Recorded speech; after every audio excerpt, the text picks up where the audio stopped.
americana, vale. Acá está.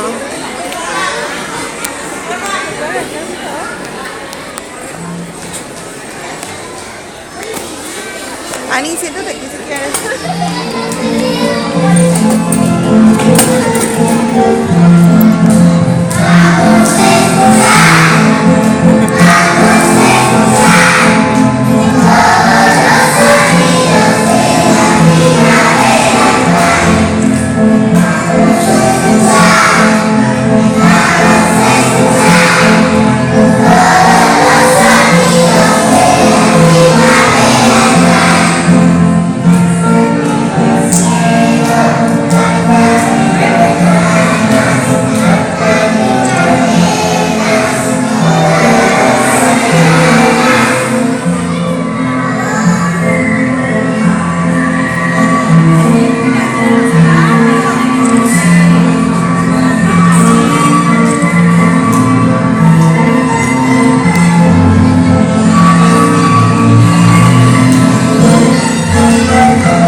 el 21 de marzo, que celebramos el natalicio de don Benito Juárez, que a él se le conoce como el monumento de las Américas. También se le conoce por su frase célebre, la cual presentará ahorita para cerrar este festival con broche de oro el niño del tercer año C a cargo de la profesora Elena Salvador Mesa. Sebastián Mesa. Ay, perdón, lo recibimos con un fuerte aplauso.